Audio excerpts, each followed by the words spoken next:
Hello and welcome to BoardgameNinja.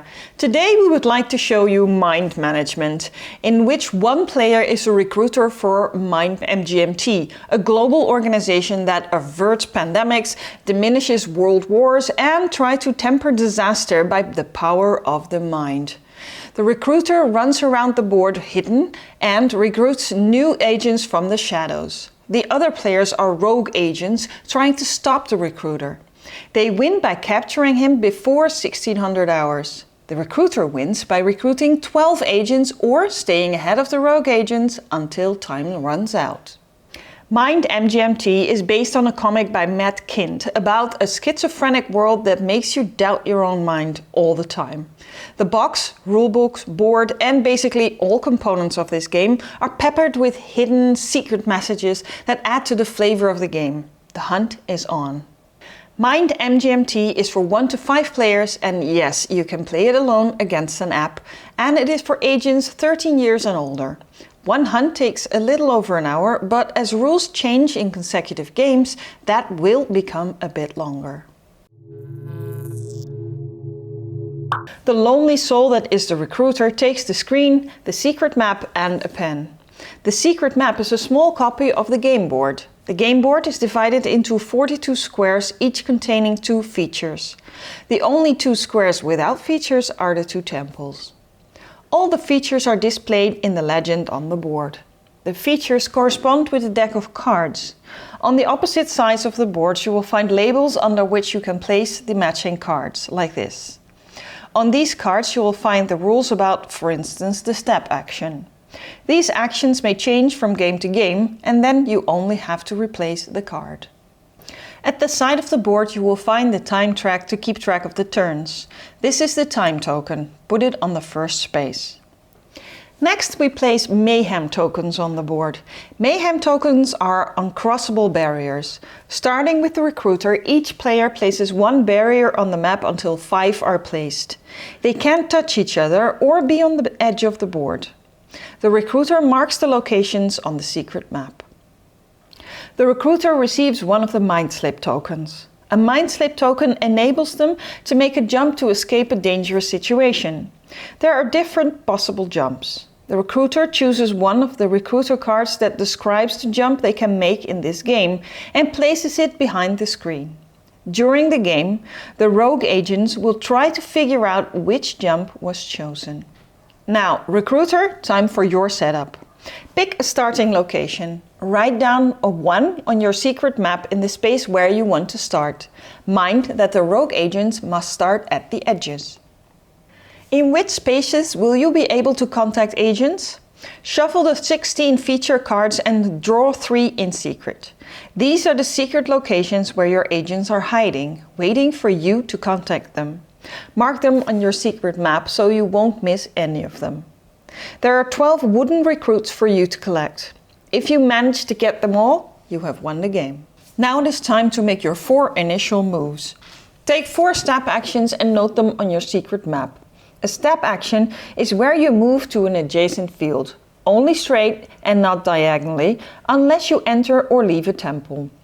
You never can move onto a field that you have visited before, and you cannot cross a mayhem token. Write in every new space that you visit the next consecutive number, so you create a numbered path. When you have finished, you count the number of features that you have visited during your turn where your agents were hidden. Take that number of wooden agents and put these next to the time track. Congratulations, your first recruits!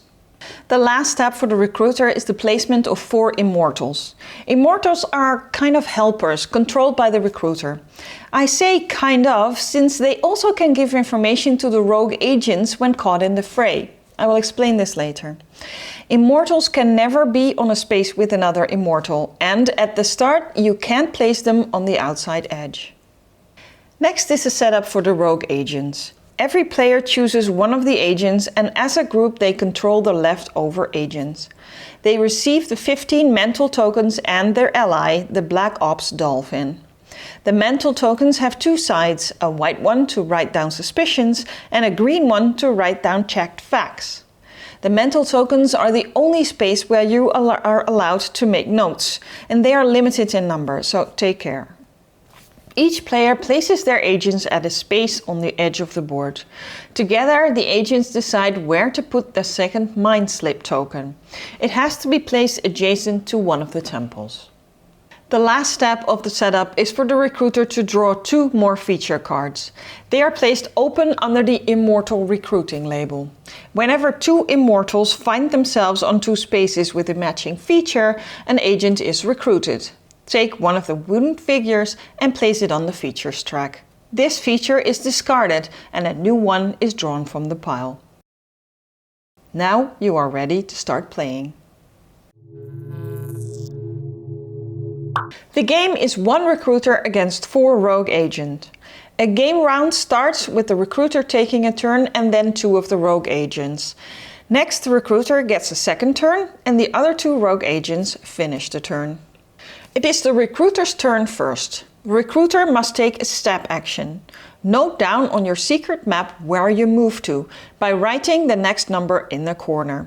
Move the time marker 1 space up. If you reach an alert icon, one of these red ones, you have to reveal how many recruits you contacted in the last 2 turns. Place them next to the board. A special kind of step is the mind slip step. At setup you have chosen one of the recruiter cards for your mind slip. When you use a mind slip, you may perform the move on this card.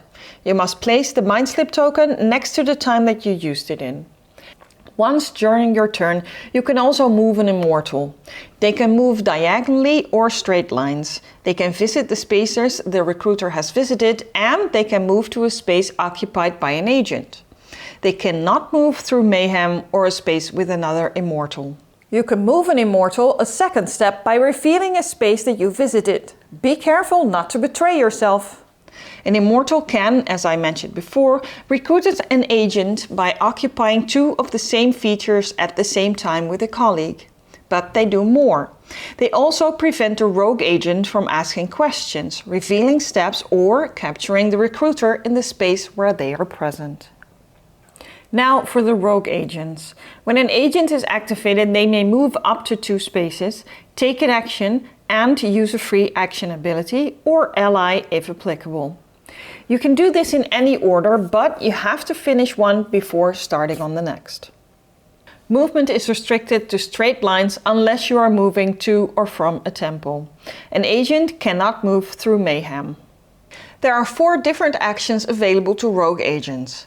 When you take an ask action, you can ask about one of the 2 features on your space. The recruiter checks his map to see if he visited 1 or more spaces with that feature. If true, he places a step token on one of the spaces he visited with that feature. If there is already a step token on that space, he must choose a different one. It is wise to write down the possible turns in which the recruiter was here on the white side of a mental note and put these on the space.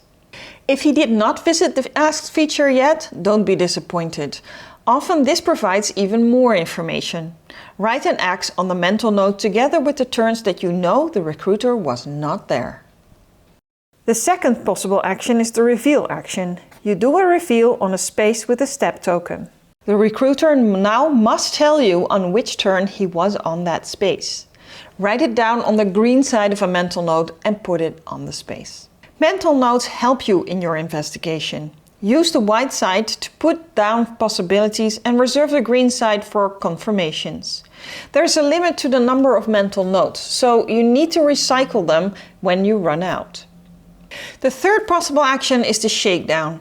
An agent can perform a shakedown on an immortal when they are in the same space. The agent picks one feature to see if this is one of the recruiter's secret features. If so, the recruiter has to put it face up in front of his screen. From now on, he can no longer use it to contact recruits. Whether or not the shakedown succeeded, the agent can now move the immortal 1 space in straight lines, obeying all the normal rules like not moving through mayhem, etc. The final possible action is capture. A rogue agent can attempt to capture the recruiter on his current space. The recruiter, of course, has to tell truthfully if the agents have now captured him. The game ends with a victory for the agents when they capture the recruiter. The recruiter wins when the time marker reaches 1600 hours or when 12 recruits were contacted. This video explains the basics of the game, but there's much more to it. MGMT makes use of the shift system. This consists of 14 boxes divided evenly between recruiter boxes and rogue agents boxes. Every time one side loses the game, they can open the next box. This will bring new rules, aids and other components to the game that will help the side that just lost. In this way, the game balances itself. Another neat thing about MGMT is that all the components of this game contain secrets, as we said before. They are not solely for context and flavor, but some refer to a special website that contains new rules and features that take effect immediately. In MGMT, the chase is exciting and edgy, and much better than in games like Letters from Whitechapel or Fury of Dracula. By combining the information that you get about the path the recruiter walked and the information on the agents he contacted, you can pinpoint his location by using logic. Meanwhile, the recruiter doesn't want to run too far ahead because it will give too much information to the rogue agents. But moving slowly also requires nerves of steel. As the game progresses, players become increasingly invested on both sides. MGMT is definitely not for everyone. With an analytic group of players, discussions can take forever, especially when you simply don't have enough information but don't know it yet. Since you are not allowed to make notes outside the little tokens, this is sometimes quite an effort. But when you manage to draw the right conclusions from seemingly unrelated pieces of information, the mental rewards are huge. We have also made 2 short videos for you to watch next, with tips for recruiters and rogue agents. Thank you for watching our video. Please subscribe to our channel and write a comment below if you liked the video or if you have a question. See you next time. Bye!